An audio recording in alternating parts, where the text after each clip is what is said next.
Okay, we're live. Are we live? Okay, thank you very much, Madam Clerk. We are here in the council chambers for a special meeting of council. It is Wednesday, September the 28th, 2022. A special meeting of council has been asked for in regards to a planning public meeting. It's actually something that we've been doing now, is holding meetings on Wednesdays for planning public meetings. Council, it's nice to have you here. I know we have two members of council who have joined us by remote. Councillor Walker, Councillor Leishman, and I have regrets from Councillor McKechnie and Councillor Lamers. And so we do have quorum, so we'll carry on with the meeting. Members of council, if I can, for your indulgence, although we're not having a regular council meeting, and normally at our regular council meetings, we speak of the land acknowledgement. However, Friday this week is the recognized as the Day of Truth and Reconciliation across Canada.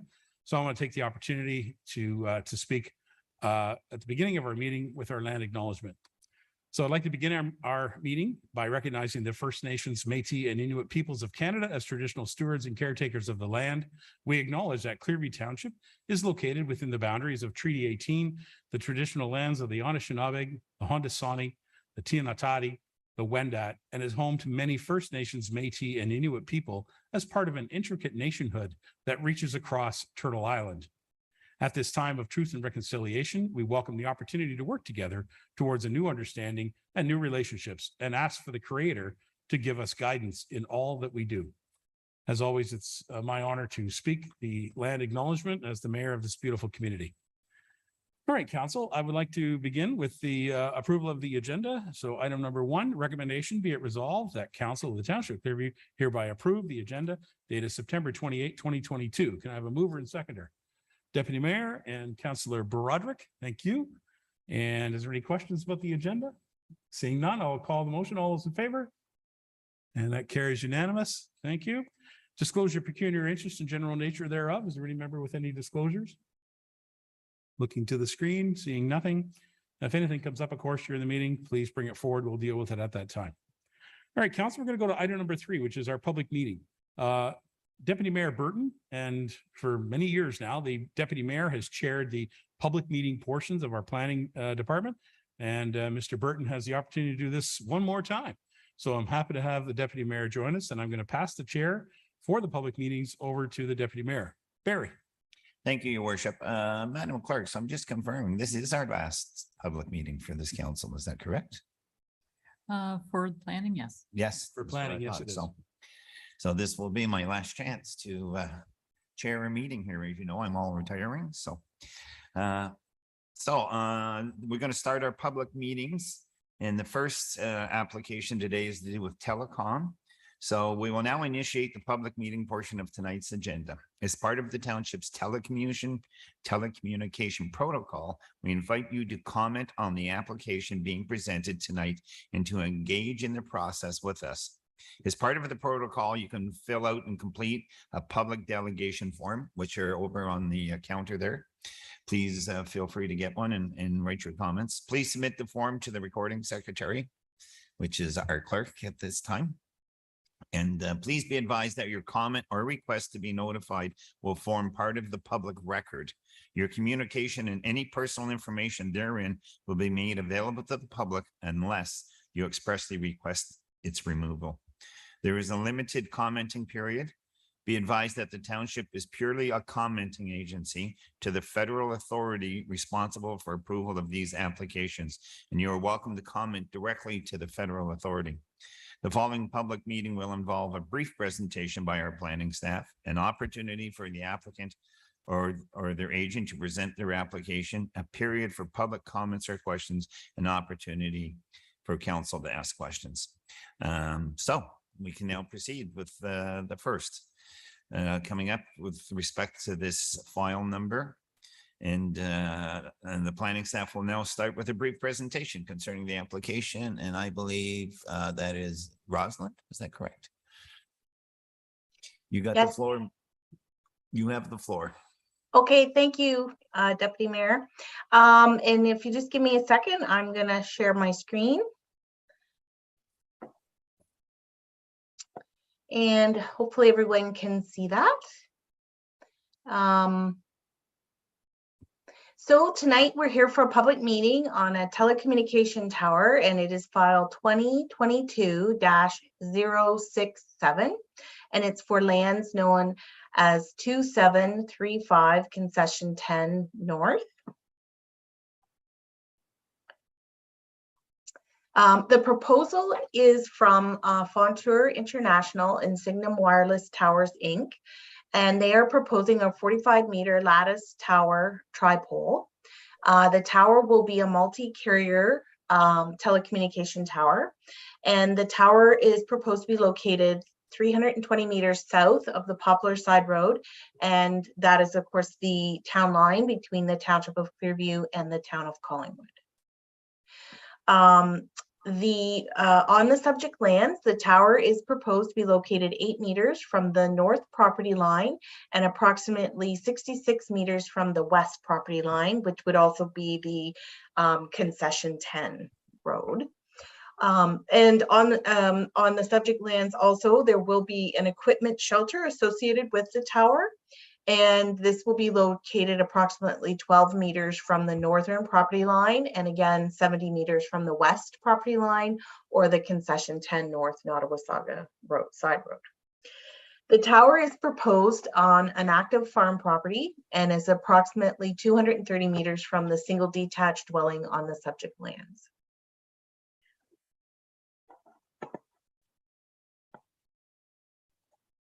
The subject lands are outlined in this drawing in black and gray, and are in a hatched black and gray.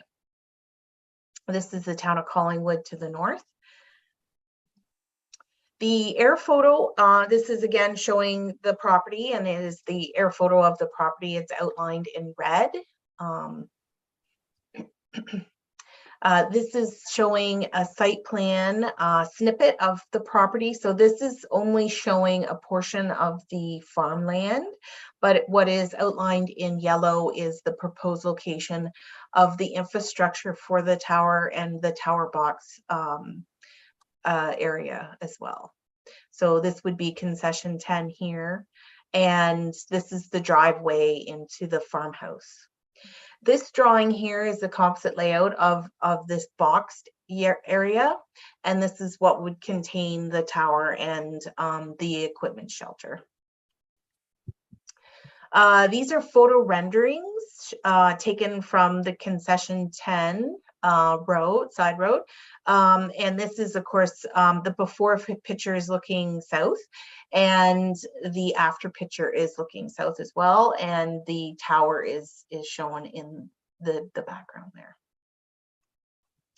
The existing policy framework is that the current township official plan designation of the lands is agricultural and green land hazard lands.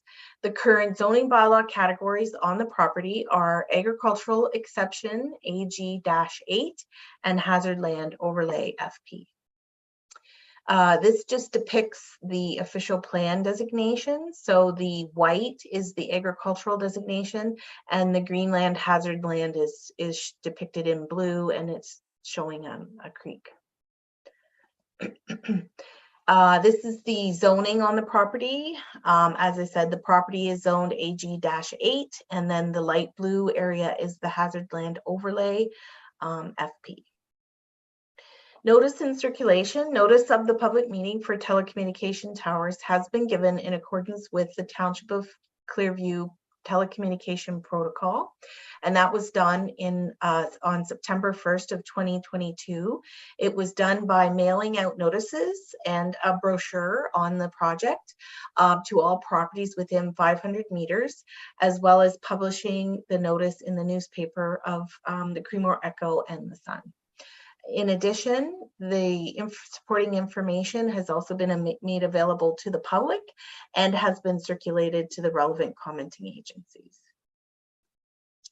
This is a circulation map, so it does show the lands that were mailed out notices. So the yellow is within the township of Clearview and is depicting the 500 meters boundary, and then the blue shows that, of course, that 500 meters does creep a bit into the town of Collingwood boundary. So those lands were all circulated the notice.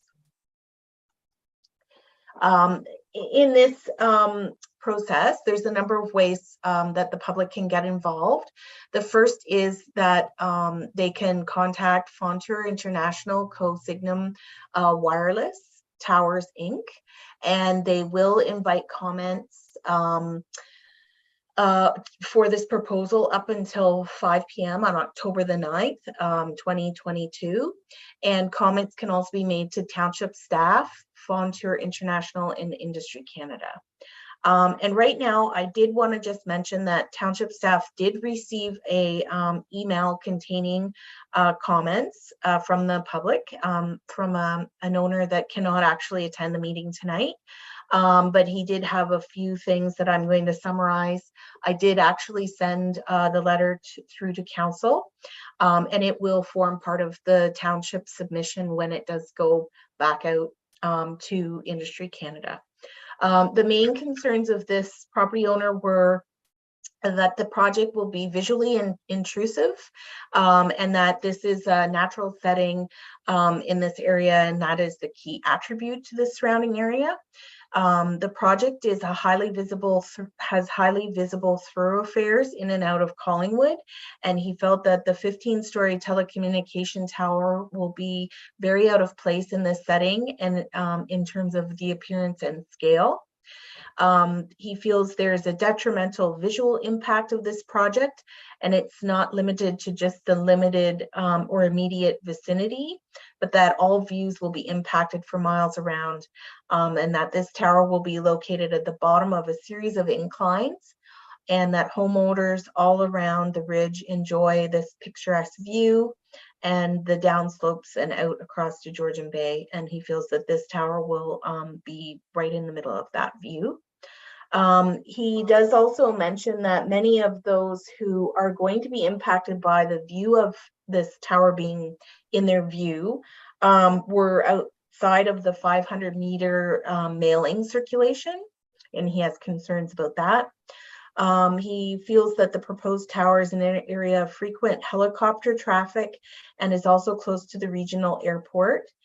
He does wonder if there will be a light on the top of the tower.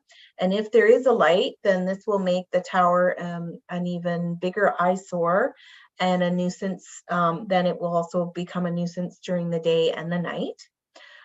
He feels the project will have a direct impact on the adjoining property values. And that he has a fear that there will be a significant impact to the value of the lands by having a 15-story telecom tower being erected. The tower, he believes, could be located in a considerable distance from concession 10, and that is that this is on a farm, 100-acre farm, and he feels there's lots of area that this tower could be located on. He does understand the need for the expansion of the cellular infrastructure in this area, and that coverage in this area isn't ideal. However, there are competing interests, and there should be room for debate about the location, the size of the tower, and maybe a tower of lesser height or in another location could be proposed. In summary, he does feel that the project is ill-conceived, wholly inappropriate in its surroundings, and disrespectful of local homeowners, and should be rejected on that basis. And that concludes his comments. Okay, and that also concludes your presentation as well, Rosalind, is that correct? But actually, I just have a few more slides. I'm just going to show the contact information for Fontour Signum. Okay. Just so that if people wanted to take a snapshot or write them down, I can also provide them if someone wanted to contact me. There is also Industry Canada contact information if people want to directly contact them. And then, of course, my contact information. And then just to explain where we are in terms of the review process. So we're at the public meeting stage. Staff will consider comments, and then a report will come to council at a later date. And then in terms of what happens after council makes the recommendation, staff will provide a notice to the applicant on the decision as to whether the telecom tower was in concurrence with the township protocol. And that concludes my presentation. Thank you, Rosalind. Can you show that contact information again? There was somebody from the audience who wanted to take a picture of that Yep. contact information. You could put that So- back up, please. Yep. So there's the Fontour information.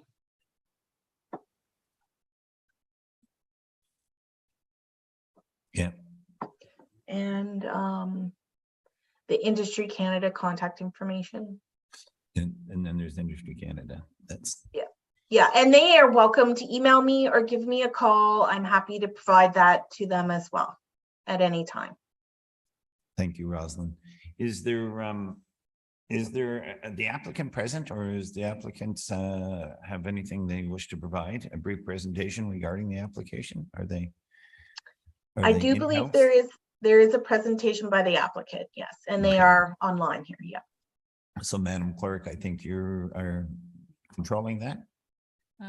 Through your worship, I believe Brendan Chu is the municipal planner from Fontour International, and I believe he has the presentation. If not, we can do it for him. Mr. Chu, please proceed. You have the floor. Thank you, Your Worship. I can share my presentation. Just give me a sec to get that up.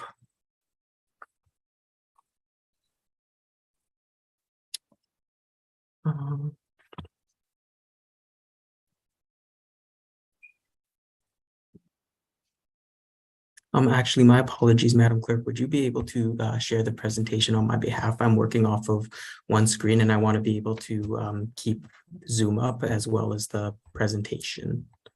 No problem. Sarah, do we have that available? Thank Are we you. able to do that?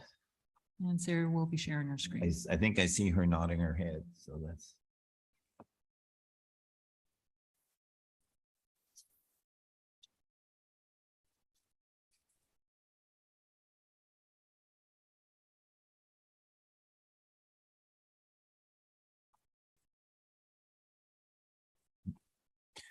There we go. Perfect. Thank you very much. Good evening, everyone. My name is Brendan, and I am the municipal planner at Fontour International. With me are my colleagues Valerie and Lucas, and together we're representing our clients, Signum Wireless Towers Incorporated, and their interest for a proposed telecommunication tower located at 2735 Concession 10 North in the township of Clearview. Fontour is a planning consultancy company that specializes in telecommunication towers, and we've been hired by Signum Wireless to oversee the planning process for this application. During this meeting, we hope to provide some information about what wireless networks are and how they work. Additionally, we will be discussing the specifics of the project, such as the site selection process, the status of the planning application, the tower design, and to answer any questions about health and safety. Next slide, please. So a little background information about Signum Wireless Towers. Signum Wireless Towers is a Canadian third-party tower builder for wireless industries. Many of the towers that Signum constructs, including the one proposed in Clearview, allows for co-location, meaning that up to 3 carriers may locate their services on a single tower. And the mission and goal of Signum Wireless is to reduce tower proliferation by strategically locating well-planned and designed sites. Next slide, please. For those that are unfamiliar, I'm now going to give some background information on wireless networks. So a wireless network can be thought of as a series of interconnected parts with base stations and antennas working together to create a network.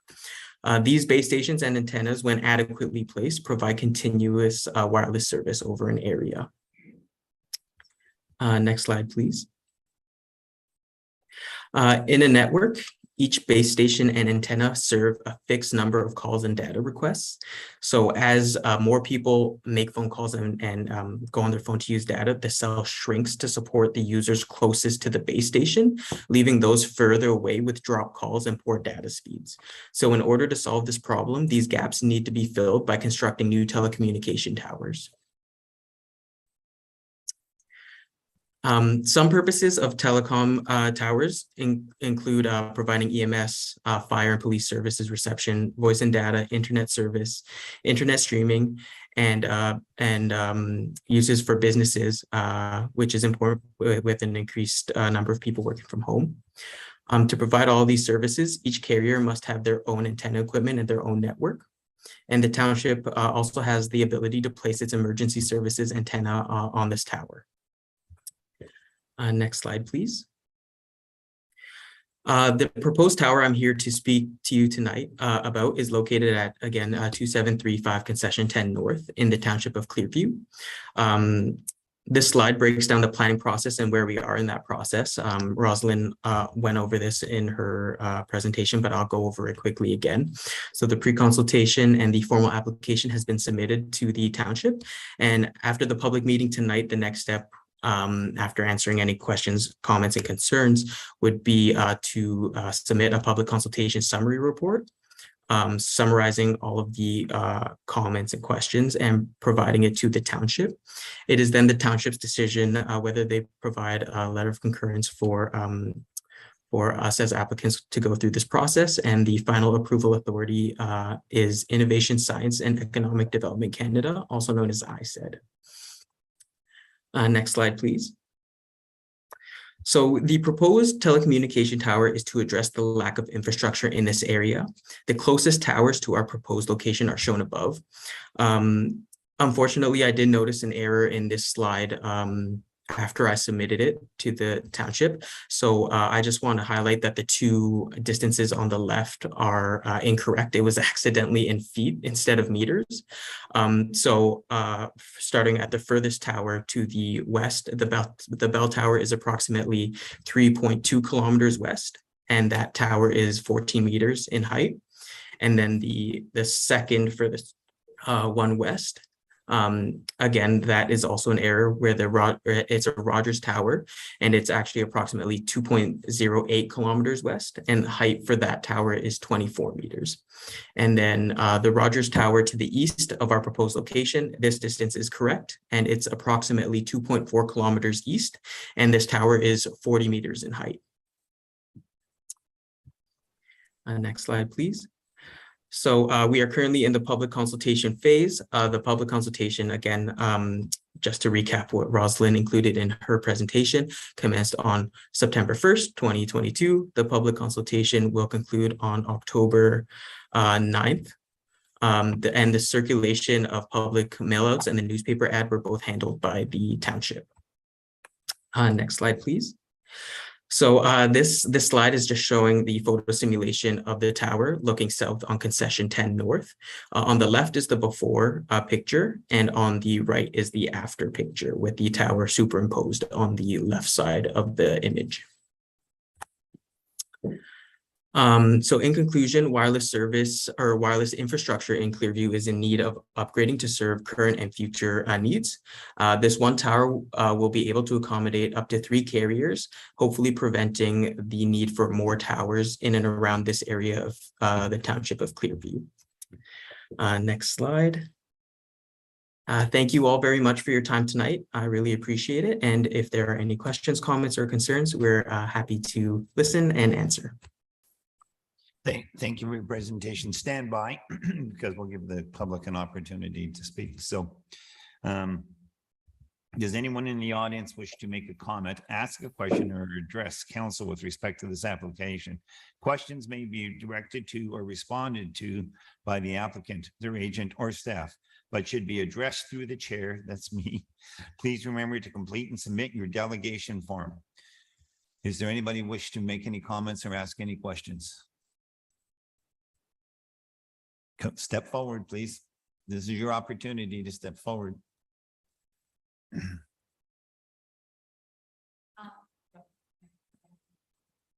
Yes, actually, for the record, you do.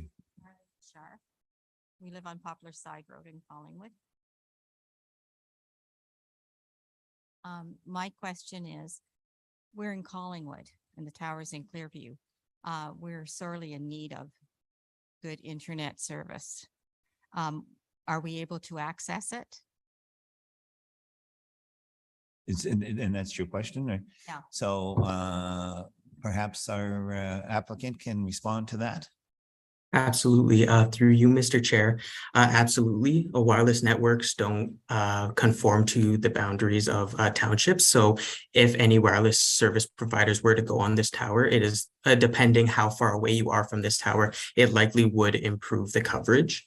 I can't say exactly because as I mentioned in my presentation, it varies based on how many people are requesting at a time, as well as topology. But this will not just help those in one area, but the area as a whole. Thank you. Pardon? Who can be on? Oh, I have another question. Who would probably be on the tower? Like we're talking Bell, Rogers. Through you, Mr. Chair, that is the main client base of Signum Wireless Tower. So Bell, Rogers, Freedom, anyone who's interested in having their antennas on this tower, Signum will allow them on because that's how their whole business model works. And it's not just limited to telecommunications, also any wireless internet companies such as ExploreNet would also be welcome on this tower. So depending which clients are interested, they would go on, and then only when there is an anchor tenant who is interested in putting their equipment up, then the tower will be built. There wouldn't be an empty tower on this property. Oh, I see. So you have to get the carriers on board before you build it. Yes, absolutely. And this really promotes, through you, Mr. Chair, this really promotes co-location. So then hopefully there won't be a need for, say, 3 towers in this area, but just 1 tower here for everyone. Thank you. Okay, thank you. Is there anybody else in the audience that wants to please step forward, step your name for the record? Good evening. My name is Frank Passarelli, and I'm the immediate neighbor to where this antenna is going to be. So I have a few questions and concerns. For example, I didn't see it on the paper whether there is going to be a light on the tower or not. So you can answer that, Mr. Chu. Yep. Through you, Mr. Chair, we are unsure at this time if there will be a light. The applications were submitted to both Transport Canada and NAV Canada, which are the bodies that kind of review tower applications for the need for any lighting for safety. Once they've made their verdict, then only then we would know if we would need to paint the tower a certain color or include lighting on it. But unfortunately, at this time, I don't have the answer. So that'll be a decision of the federal government or NAVCAN, correct? Through you, Mr. Chair, that is correct. Thank you. I have several issues about that because my bedroom and my living room are facing the tower. So if there's going to be a light flashing on it, I also have 3 handicapped people in my house. Is it going to bother their sleeping? I don't know if it's going to be a light up there. Also the radiation, I don't know what kind of radiation it's going to create, these antennas that they're going to put on. The people don't even know themselves who's going to be occupying the antenna, the tower. So my concerns cannot be answered today. And once I know more about it, then I can issue my concerns in writing. So, Mr. Chu, would you like to respond to some of the health issues and health and safety issues that this gentleman has put forward? Would you like to respond to that, please? Absolutely. Thank you, Mr. Chair, and through you. We do have an idea of what the radiation is going to be like. So the electromagnetic frequency radiation is regulated by Health Canada in a document called Safety Code 6. They put the limits for the radiation of telecommunication carriers. The limits that they have right now are well below where there's shown detrimental effects on humans, and the amount of radiation that Bell, Rogers, and TELUS, even if they were all to come onto this tower, are 50 times lower than the limit set. So there should be no radiation concerns too much to say. And the Safety Code 6 has been peer reviewed, and it's consistent with the US, Japan, and the EU and other countries. And it has been chosen, the limit has been chosen, so then it would be safe for exposure 24/7 hours, 7 days a week. Yes. Did you have any other questions or comments, sir? Yes, the other questions are that my immediate property, it's been affected in many ways. This is just one way of affecting my property, where my windows are gonna be, I get up in the morning and I look at a huge antenna 50 meters tall or whatever it is, close to that. And also, if there is going to be a light on it, how are my kids going to sleep at night with a light going on and off all night? And myself, I mean, we live immediate neighbor. We are the immediate neighbors.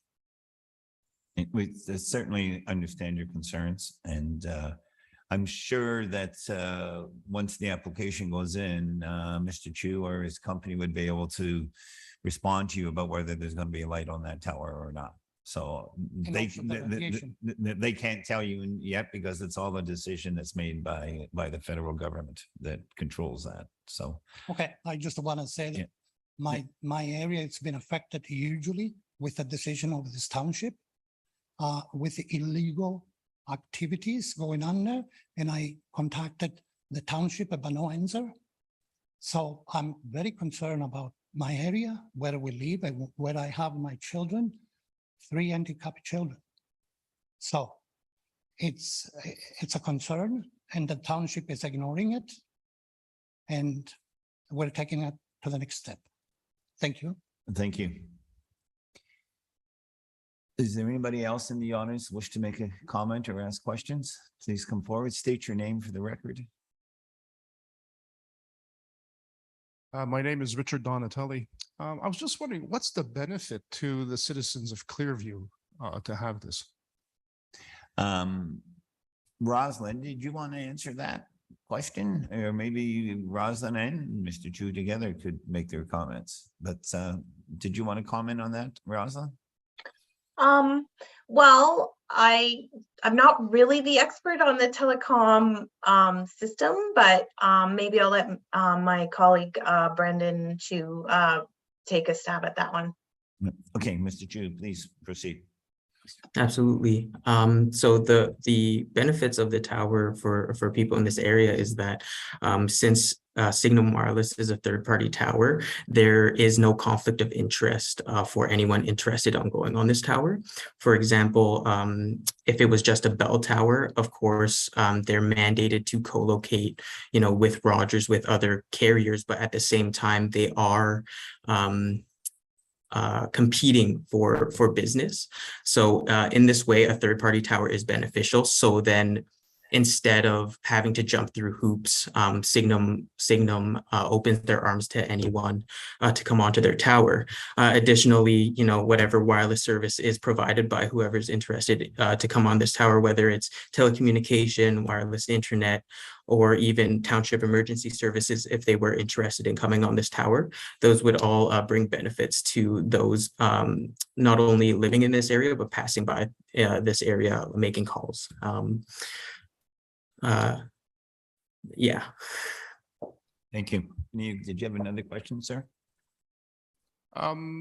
Assuming that everything is approved for this tower to be built, what's the timeline? Mr. Chu. Through you, Mr. Chair, that's a great question. The timeline is a little fuzzy after the approvals, just because Signum Wireless, again, as I mentioned, doesn't build empty towers. It's not in our interest, and it certainly isn't in the interest of those in the area to have an empty tower there. Only once we get an anchor tenant, then would we have an idea of when it would go up. If it if it helps, I'm not sure, and Rosalind might be a better person to ask, but I believe in some townships concurrences have an expiry date, sometimes 3 years. So if there's no action within 3 years, we would either have to renew it or reapply. But perhaps Rosalind might be better to answer that. Can you give us an idea on how long the approval time will take? From when you submit your application and all the process, the public meeting of that, give us a ballpark idea how long that takes before you get your approval? Through you, Mr. Chair, that's a great question. I would say maybe 3 to 4 months. I know the holidays are coming up and elections, of course, are going on. So municipal staff tend to be busier. So a generous kind of timeline for approvals would be 4 months. Okay, thank you. Any other questions, sir? No, that's all. Thank you. Okay, thank you for your questions and comments. Is there anybody else in the audience wish to step forward, make a statement, ask a question? I'm Deborah Donatelli. I just want to know, is there a noise that is emitted from this tower? Good question, Mr. Chu. Through you, Mr. Chair, I don't believe that there should be any noise. Signum Wireless doesn't have any. I know that some sites do have backup generators on site. We won't have anything like that. So there should be no noise coming from the tower, from what I understand. So when you say should. Almost. That there is. Through you, Mr. Chair, I don't know if I can 100% answer that. I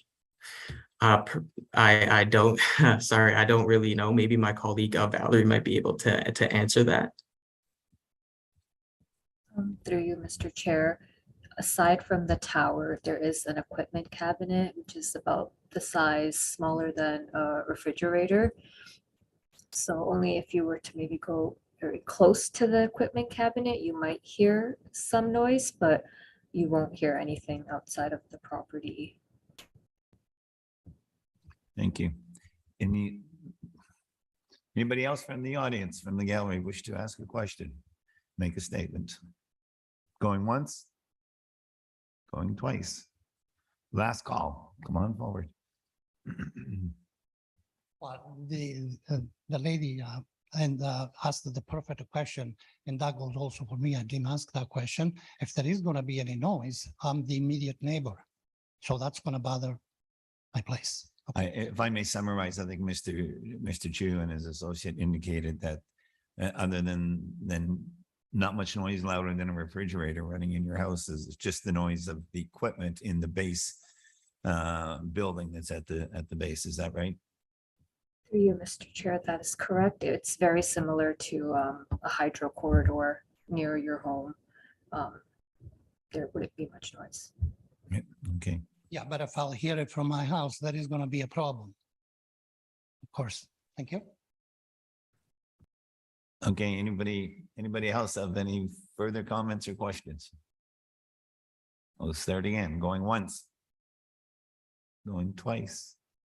Last call for the public of the gallery to come out, make a question or comment. Thank you. I close the comments from the gallery. Does anybody on council want to ask a question, make a comment? Yes, Councillor Deneen.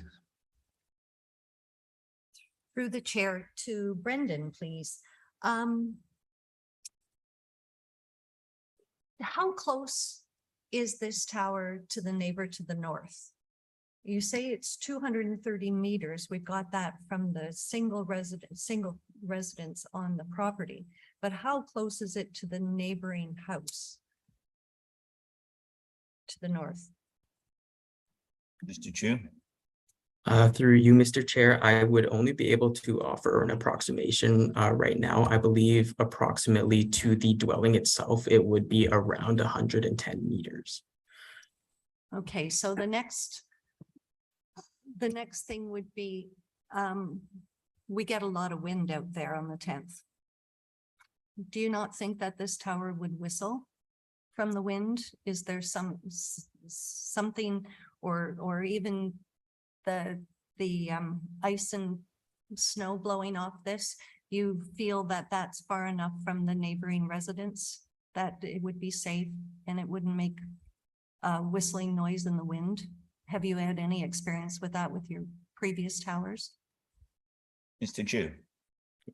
So through you, Mr. Chair, I believe, and I would have to double check with Signum Wireless themselves, but I believe that telecommunication towers have to go through wind reports and have a standard to build, where I don't believe that they have any leeway to kind of creak in the wind.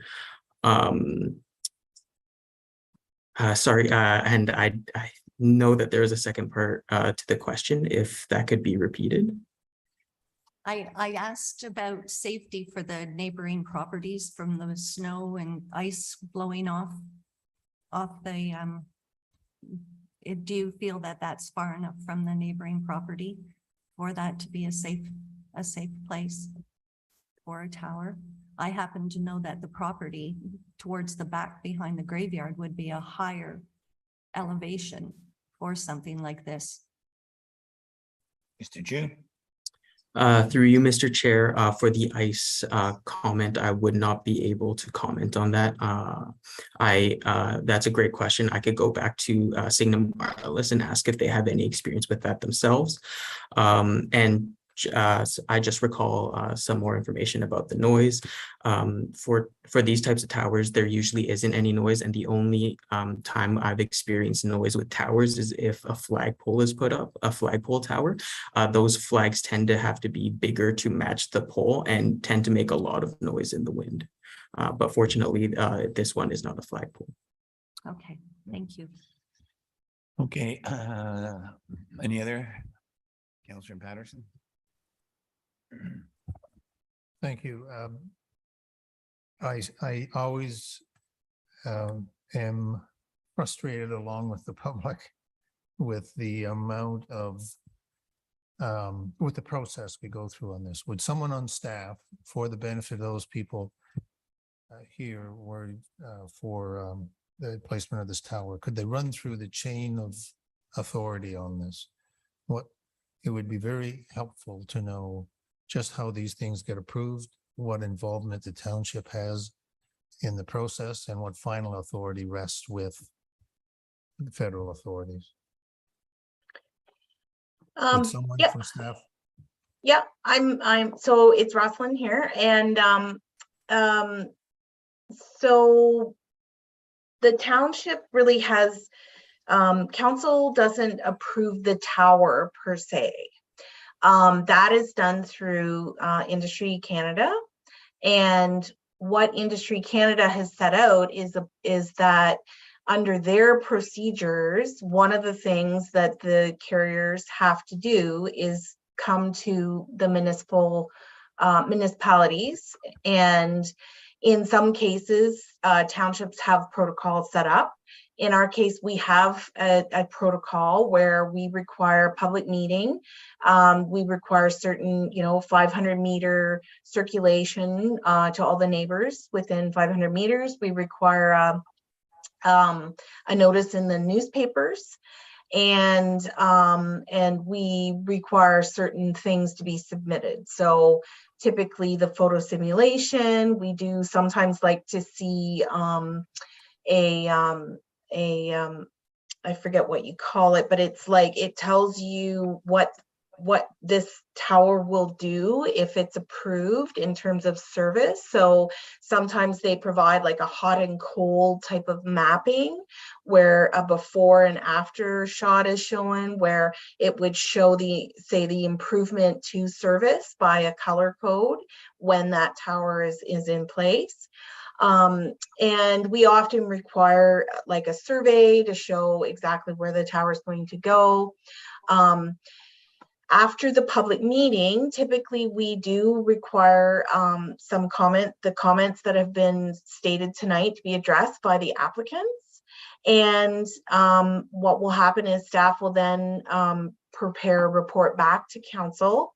And the only thing that we as a township can do is ask for concurrence to our protocol that we've set up. And basically that protocol is just just what I've said. So they've followed everything we've asked for in terms of in our outlined protocol. And once that's done, we will then formulate a package, and that package goes back to the applicants, and it also gets sent to Industry Canada.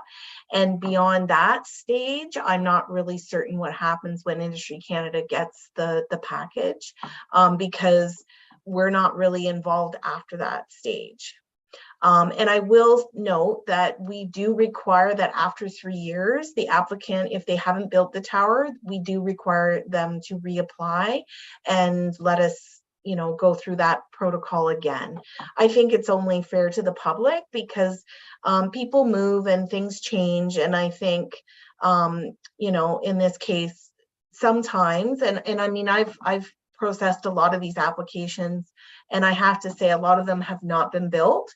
So we do know that it is hard, I guess, to attract carriers to these towers. So hopefully that helps. And I don't know if Brendan can fill in any of my gaps, but. Mr. Chu, did you have anything you wanted to add? Through you, Mr. Chair, no, I think Rosalind covered everything.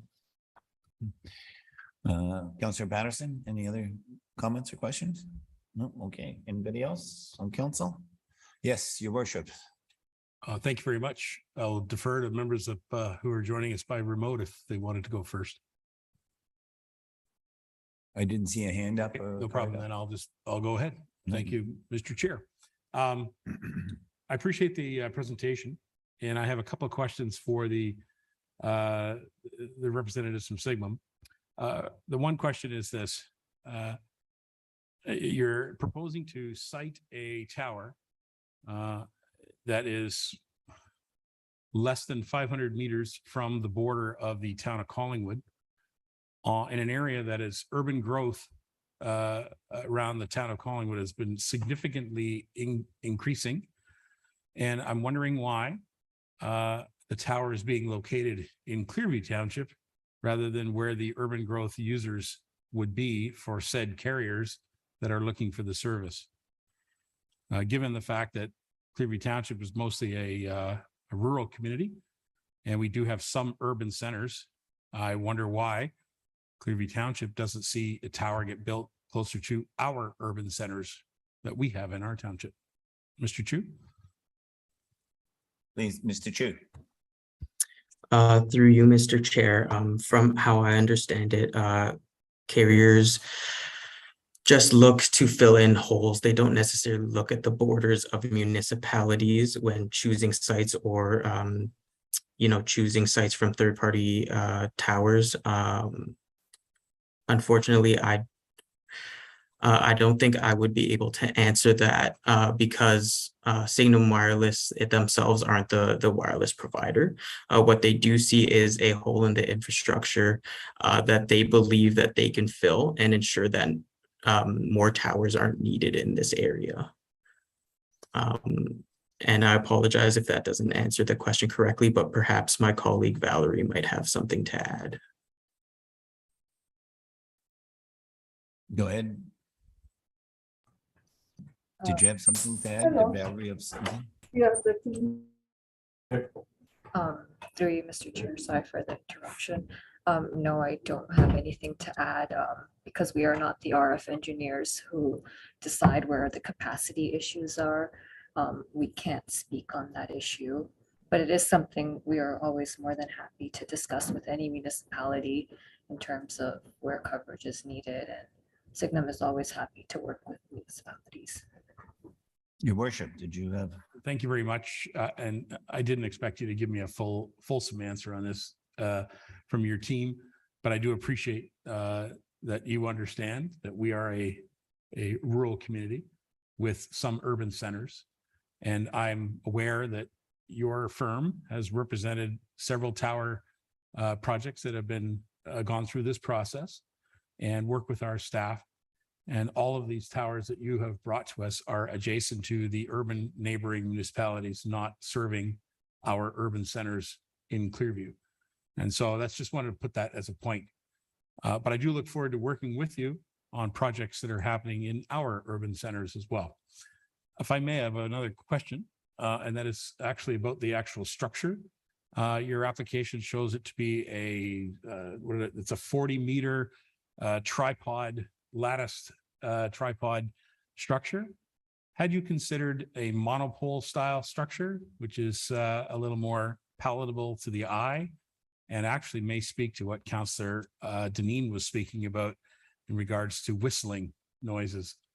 The monopole towers that are in our township have reported to be very quiet in their operation. Mr. Chu, have you thought about a monopole tower rather than a tripole lattice tower? Through you, Mr. Chair, it is not something that Signum has considered in this spot, but it is something that we could perhaps discuss with municipal staff. I think the logic from here for Signum Wireless, one is that it's actually easier for these types of structures to be built because there are those gaps, so wind actually goes through the tower as opposed to pushing it around. So if it was, for example, like a monopole or a even if there was a shrouded tripole, just theoretically, that would actually be, the wind would be harder on those types of towers than these lattice structures. And the kind of benefit, and I don't know if this is true, it's very subjective, but these lattice structures can be seen as more appealing because they're like kind of more see-through, like it's not as noticeable as one solid structure. Okay, I accept that, and it is a little subjective as to what individuals prefer. I just wanted to hear what you had to say about monopole versus lattice. My last point, I would just like to support Mr. Chair, the member from the audience that spoke in regards to the lighting. I too would be very disappointed to hear that this structure would have a light that's either constantly blinking or a light that's continually lit. And so I would desperately hope that we would hear from Industry Canada before it was actually assembled as to whether or not a lighting apparatus would be part of this structure. So I'd be very interested to hear that. That'll be my comments. Thank you very much. Thank you, Your Worship. And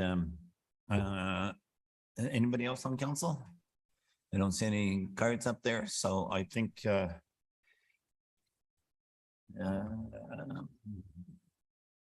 excuse me. Okay, so this concludes the public meeting with respect to file number 2022-067 of this evening's agenda. We thank all who attended and provide comments for their interest in this matter. All input received with regard to this proposal will be fully considered by staff in their recommendation and by council in their decision with respect to commenting on this application to the federal authority responsible for approval. A report regarding this proposal will be prepared for council, who will make a decision, their input to Innovation, Science and Economic Development Canada, commonly known as Industry Canada, connecting this matter at a future meeting. We will now proceed with the next public meeting, which will follow the same process. So thank you all for who attended and had questions to ask. And now we're going to go on to our other planning public meeting. We will now begin public meeting with respect to file number 2022-043-OP. Of this evening's agenda. Planning staff will now start their brief presentation concerning the application. And I believe Mr. Ainsley is on the floor. Thank you, Chair. My name is Nick Ainley. I'm a planner here at the Township of Clearview, and I'm here tonight to facilitate the public meeting for a proposed site-specific official plan amendment as well as a zoning bylaw amendment.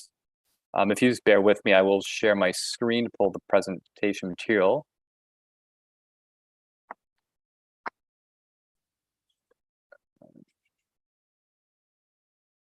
And is everyone able to see the presentation? Is it viewing? Yes. Yes, excellent. Okay. So as I indicated, there's two concurrent applications for a public meeting tonight for the same property, which is 1935 Fairgrounds Road North. Given as there's two applications that are running concurrently. My presentation is going to be a little bit longer than usual, but I'll try and be as brief and concise as possible. And that's, I understand that the applicant as well as their agent is also on the meeting tonight and will be providing a presentation following this, just to provide their input on it. So that being said, the subject lands, the land subject to the current applications are located at 1935 Fairgrounds Road North. So they're located here in this gray hatched area. So it's located just south of 3334 Side Road, and as you can see, northwest of the Stainer Selman area. In terms of existing policy framework, the subject lands as indicated by this key map are currently designated entirely as agricultural, as identified in white here, the subject lands outlined in red. And the subject lands are majority are zoned in the township's Clearview zoning bylaw as agricultural, with the rear portion of the property, the wooded area primarily zoned as environmental protection. And then you can see that there is, it is partially regulated by the Conservation Authority as well, near the frontage of the property and to the rear. So in terms of subject property itself, I'll just kind of jump back here. It's a bit tricky to see, but the property currently supports an existing single-attached dwelling located at the front of the property. There is a separate detached shed that you won't be able to see in this this high-up imagery. And then there is an existing barn structure. It's showing two right now, but I believe this is older aerial imagery, and there's only one existing. And it's just noted that that barn structure is in poor condition and is intended to be removed in the near future. So that being said, in terms of two applications that are considered, as indicated, there is a site-specific official plan amendment application, as well as a concurrent zoning bylaw amendment application for the subject lands. There is a third consent application as well that has been received, but it's noted that this is not being processed currently until the official plan amendment application has been considered, as it sets the policy framework moving forward. So in terms of the official plan amendment, it's noted that the applicants would like to sever the existing single-attached dwelling from the subject property. The Township of Clearview's official plan policies currently permit farm consolidations, which include severing surplus farming or farmhouse from the farmland. When the farmer owns lands that either directly abut the subject lands or located directly across the road. In the current circumstance, the owner does not currently own the abutting lands, lands abutting the subject lands or across the road. Therefore, they've applied for a site-specific official plan amendment. This is, again, just an aerial image of the subject lands. So again, as the overall property is located or is outlined in red here, you can see the front portion of the property outlined in purple. That would be the lands to be, or the lot to be severed, as well as the larger retained lands that isn't showing any hatched area. And just to note that the owner is an active farmer in Clearview. They own farmland throughout the municipality, with the nearest adjacent farmland to the subject lands under the owner's current ownership being located at 1090 Fairgrounds Road North, and which encompasses approximately 39.75 hectares. So as you can see here, this would be the existing, or this is the subject lands in 1935, with the adjacent or other farmlands owned by the applicant located approximately 3.8 kilometers away, just to the south.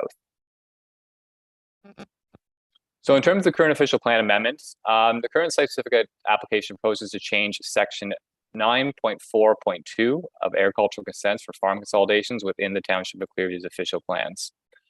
This section currently states that a consent may be granted to dispose of a farmhouse rendered surplus through a consolidation and merging of two abutting farms or farm holdings adjacent to one another but separated by a public road, provide that the separation distance between the farmhouse and a livestock operation complies with the minimum distance separation formula 1 as well as 2 or 2. The current proposal will deem the existing single-attached dwelling to be surplus to the existing farm operation, even though the subject lands are not abutting or across the road to the other lands in the same ownership as the current owner. This proposal would be a change in the way that the municipality considers farm amalgamations and surplus dwellings. In terms of the overall official plan process, I just want to note that the topic of proposed amendments to the township official plan policies as they relate to severing houses surplus to the farming needs through a farm consolidation was more recently explored through a previous official plan amendment or site-specific one, which was OPA 22, which was subsequently explored through a further report to council prepared by the Director of Planning and Building Services, submitted to council on June 13th, 2022. If you may recall, a recommendation of that report was to support the policies official plan amendment number 22 when reviewing applications for severances of farmhouses as part of farm amalgamations. This recommendation was supported by council at that time. And it's noted that one of the policies of OPA 22 requires that the farms, even though they are not abutting, that they should still be located within approximately 2 kilometers of the adjacent farm property. It's noted that the County of Simcoe is the ultimate approval authority for lower tier municipalities such as ourselves for official plan amendments. However, the application first must be adopted by the Township of Clearview before it's forwarded to the county for their consideration. So that was the official plan amendment application that was before us. And there's also, like indicated, a concurrent zoning bylaw amendment application. And this meeting is here to consider that application as well. So the proposed zoning bylaw amendment should be approved, would come into effect once the official plan amendment application was approved by the County of Simcoe. So it would only come into effect if it met if the official plan amendment came in first. And now the site-specific zoning bylaw amendments. It's basically proposed to rezone the remnant of farmland, so the larger farmlands at 1935 Fairground Zone North, to a residential or an agricultural residential use exception zone, or an AGER zone. And the intent of that would be to prohibit any sort of future residential uses on that property, so it would remain in agricultural use in perpetuity. That would include things like single-attached dwellings, farm help accommodations, accessory apartments, garden suites, accessory bed and breakfasts, home industries, and home occupations. The proposed zoning bylaw will also consider an exception to the agricultural zone to permit the residential lots, the farm surplus dwelling lots, to be severed as a surplus dwelling lot. And this just gives you a bit of a propose of what in terms of measurements would be. So as you can see, the retained lands are larger farmlands, which are proposed to be rezoned to an AGER zone, about 57 hectares, with the severed lands, which would be approximately 0.7 hectares and have a frontage of approximately 69 meters. This is just a zoom in of the proposed lot to be severed or rendered surplus. So you can see that this would be the purple hatching of the proposed severed lot. You can see the existing single-attached dwelling and the existing shed structure on the property. In terms of notice and circulation, so notice of the subject official plan and zoning bylaw amendments having given accordance with the Planning Act. This was done on September 8th, 2022. And was done via mailing out to all properties in 120 meters of the subject lands, as well as a posting of a sign on the property. It's noted that details of the application supporting material have been made available to the public, and the applications have been circulated to relevant commenting agencies as well. So this is just showing a circulation map of all properties that were notified via the mailing. So you can see here the subject property here. So all properties in 120 meters hashed in the tan or yellow color. And similarly, the lands that the larger remnant farmlands to be consolidated with, they were also circulated as well. This portion of the presentation, we typically summarize all comments that have been received by the public. It's just indicated that we did not receive any formal comments from the public as a part of this current application. I would note that I did receive several phone calls from adjacent archaic plan of subdivision located just to the east of the subject lands, known as the Shell Farm, and they were more inquiring about what was the general information about what the notice was about, but there's no specific concerns or comments raised at that time. This would be my contact information, so anyone viewing tonight, if they have any questions, feel free to reach out to me either by email or phone. And similarly, so in terms of the overall review process, so tonight is the public meeting. So following the public meeting, staff will consider all comments that are received by the public, agencies, as well as from municipal council. And then staff will prepare a recommendation report to bring back to Township Council consideration. Council can adopt or deny the official plan amendment and zoning bylaw amendment. And notice that this council's decision will be mailed out. The decision of council will also be mailed to the County of Simcoe, and the decision of the County Council, once they make the decision, will also be mailed out. If the decision is not appealed, it comes into full force and effect, and the zoning bylaw also comes into full force and effect.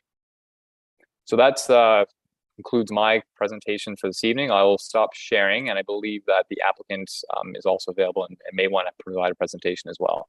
Yes, and I'm also open to any questions. Thank you, Nick. Before we let the applicant speak, I just want the public to understand there's slightly different rules and regulations for this particular application, so I need to read that to you.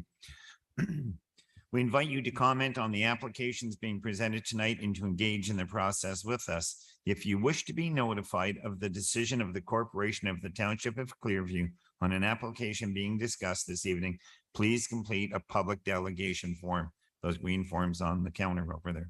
Please submit the form to the recording clerk, which is Madam Clerk here. Please be advised that your comment or request to be notified will form part of the public record. Your communication and any personal information therein will be made available to the public unless you expressly request its removal. If a person or public body does not make oral submissions at a public meeting or written submission to the township with respect to the proposed applications before a decision is made or a bylaw is passed, they are not entitled to appeal the decision to a local appeal tribunal and may not be added as a party to the hearing of an appeal unless, in the opinion of the board, there are reasonable grounds to do so. And it was important that I read that to you. And now I believe the applicant wants to do a presentation. Thank you. Good evening, Deputy Mayor, through to Council. My name is Christine Loft with Loft Planning Inc. and I'm representing the landowners, Beatty Brothers, who are also on the call tonight with us. I do have a short PowerPoint and I'm happy to share my screen. Yes, please.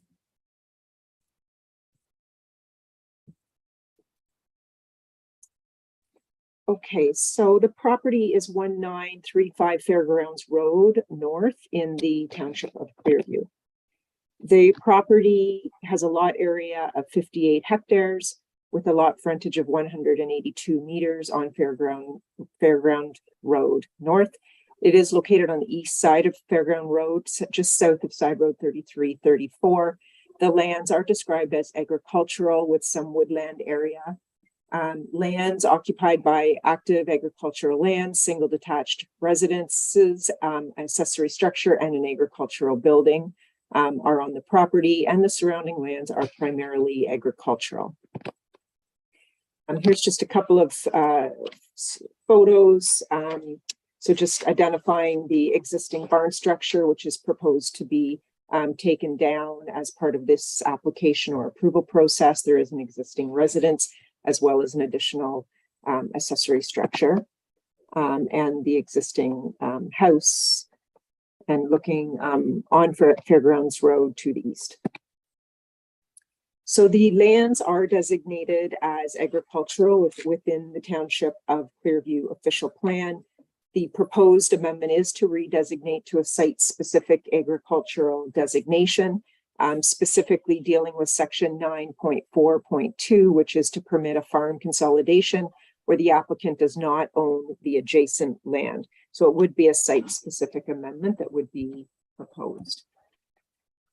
The zoning bylaw proposed, the lands are currently zoned agricultural AG and environmental protection EP within the township zoning bylaw, and the proposed zoning bylaw amendment would be to implement a consent by rezoning the lands from an to an agricultural residential use exception zone, an AGER, which would preclude any future residential use on the retained parcel. And the effect of this application would be to ultimately to facilitate a severance of a surplus dwelling on the subject lands. The proposal that's not before you, but we have applied and would be heard by the Committee of Adjustment following the OPA and the ZBA being processed, would be to sever a 0.7 hectare surplus farm lot with a frontage of 69 meters onto Fairgrounds Road with the existing structures. And the retained parcel would have a lot area of just over 57 hectares and a continued frontage of 111 meters onto Fairgrounds Road.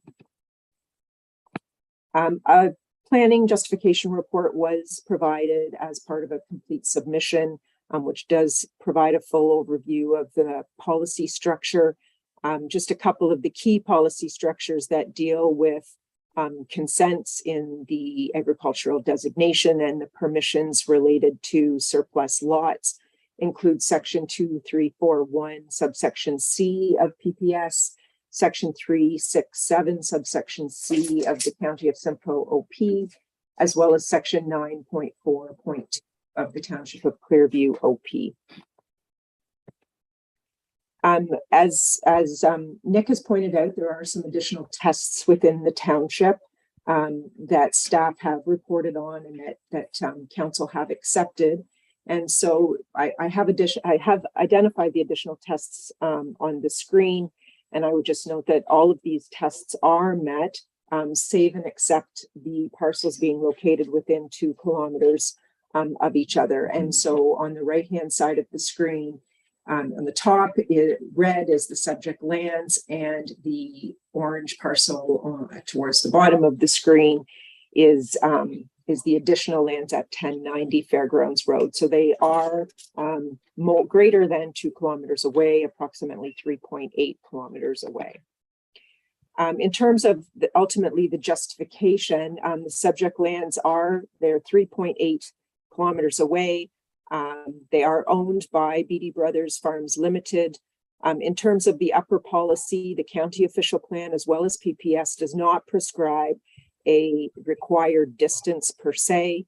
BD Brothers are large agricultural operators. They often own and lease agricultural lands throughout a community and possibly into neighboring areas. Operators may farm in lands in large pockets, large area pockets and distances that may be greater than 2 kilometers away. And it is our opinion that 3.8 kilometers is not considered too far a distance, considering today's large farm equipment. And it would be reasonable to say that in this instance, the operator owns these lands, farms them, and the house is clearly surplus to their needs. And in conclusion, the proposed development is in keeping with the Planning Act, is consistent with PPS. The proposed development conforms to the growth plan. It does conform to the County of Simcoe official plan, and it does ultimately conform to the Township of Clearview official plan as we have requested an amendment. And the proposed application complies with the zoning bylaw, save and except the standard amendment requirement as part of a requested surplus farm lot. And those are my comments. Thank you, Ms. Loft. Stand by in case the public has any questions, please. Does anyone in the audience wish to make a comment, ask a question, or address council with respect to this application? Questions may be directed to or responded to by the applicant, their agent, or staff, but should be addressed through the chair. That's me. Please remember to complete and submit your delegation form. First call, anybody from the audience wish to step forward, make a comment, ask a question? Going once? Going twice? Last call. Does anybody from the audience wish to step forward, make a comment, or ask a question? I close the floor to the gallery, and does any members of council have a question? Go ahead, Councillor Patterson. It would be useful for council to know that if there are any objections. So do we get, before we reconsider this report, because you inform our decision, when will we get a copy? How soon will we get a copy of any written comments that might mount up to objections? Madam Clerk. Sorry, that would be if we can get Rosalind to answer that. Okay. Thank you. Rosalind? Or Nick? Or Sorry, Nick. Through the chair, I can answer that as well. Yeah, so typically as a part of the process, as I indicated, we have not received any public comments to date. If anything is received prior to the my recommendation report going back, we can obviously forward them directly onto council for consideration. But as indicated, we have not received any to date. So typically anything that would come in would be summarized and included within my recommendation report going forward. Thank you, Nick. Anybody, another question, Mr. Patterson? So and a question for Christine Law, because I tend to want to support these on-farm, these consolidations. And I would ask for further justification if Christine could offer with regards to why the distance has to be shorter rather than longer. And I know we've had discussions about traffic on the roads and farm equipment and that sort of thing, but generally we want mobility on the road. Multimodal, we want farmers to have access to their properties, and this is not traveling back and forth isn't unusual, any more unusual than having contract harvesters, for example, moving up and down. So the question is, So could we have more justification from the planner in terms of why 3.8 is okay, is not too far? yes, so you're asking Ms. Loft that question? Yes, Ms. Loft? Thank you, through the counselor, or to the counselor. I think the idea is that the upper policy documents don't actually provide any prescription on distance at all. I mean, the intent is that these surplus dwelling lots are permitted to agricultural operators in the agricultural area to benefit their operations. Our justification is that these lots are part of the agricultural landowners' land holdings. They are farmed. They are on the same road, and really 2 kilometers versus 3.8 on the same road, both north of County Road 91, not crossing any major highways. Really, there's no difference between 2 kilometers or 3.8. And I think there's, I think that when staff were trying to justify or provide some tests related to this policy, I think 2 kilometers seems like a reasonable justification. But for a large operator who may own or lease lands throughout an entire municipality or crossing borders into other municipalities, the 2 kilometers may not just make sense at all. So in this case, the lots are on the same road. They are both north of 91. And in terms of traffic and safety, they're not crossing any major roads. Another question? Yes, go ahead, Councilor. And if I may, is the applicant in the room? I'm sorry? Is the applicant here? Is the owner of the subject Yes, lands? they're online, yes.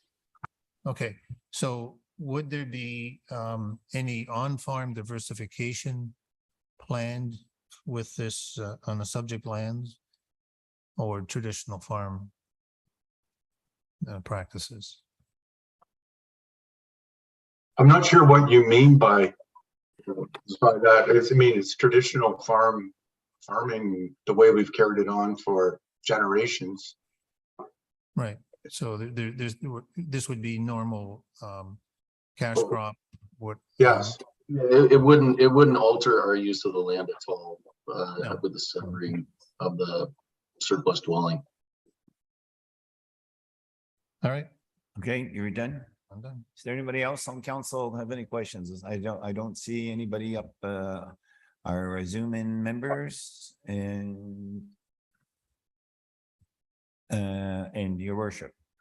Yeah, just one simple question I had for either Christine or our property owners. I see that they've joined us.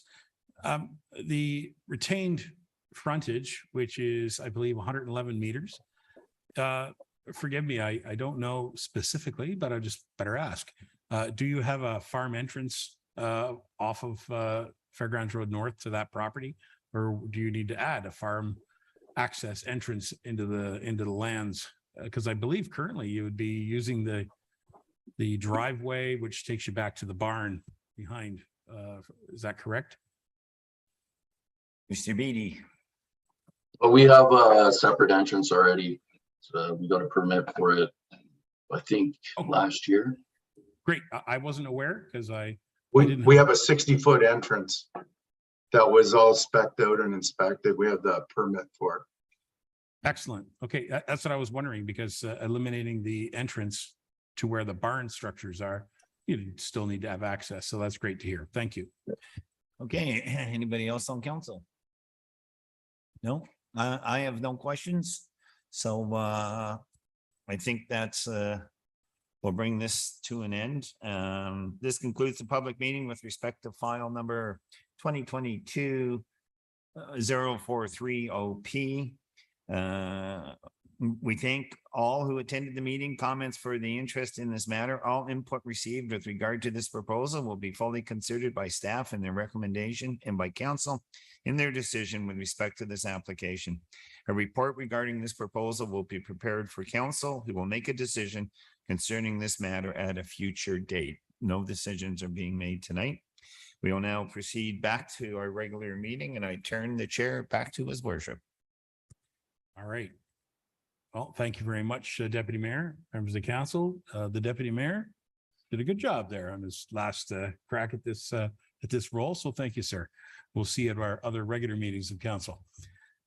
So council, just to wrap up our meeting here tonight, we have the bylaw to confirm the proceedings of the council meeting. I'll read the bylaw and look for a mover and seconder. Recommendation, be it resolved that bylaw 22-80, being a bylaw to confirm the proceedings of the September 28, 2022 special council meeting, be presented to read a first, second, and third time finally passed on the 28th day of September 2022. I'll look to the screen.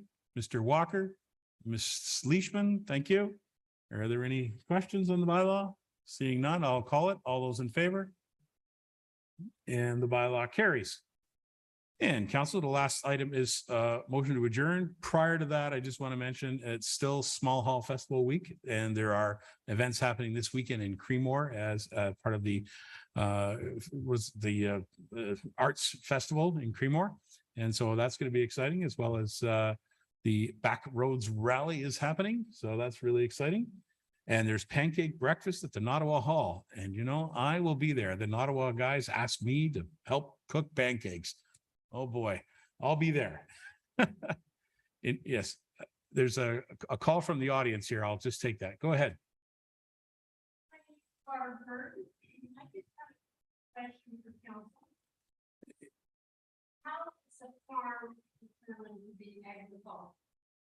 Okay, we've just finished that meeting, and we'd be happy to talk to you after, because the public meeting process is very specific, and you should have asked that question during the public meeting, but we'll give you the benefit of the doubt after this, and we'll have a conversation. Is it okay? All right. Thank you. Okay, members of council, we have the motion to adjourn, which is right here. Recommendation be it resolved that the council meeting be adjourned.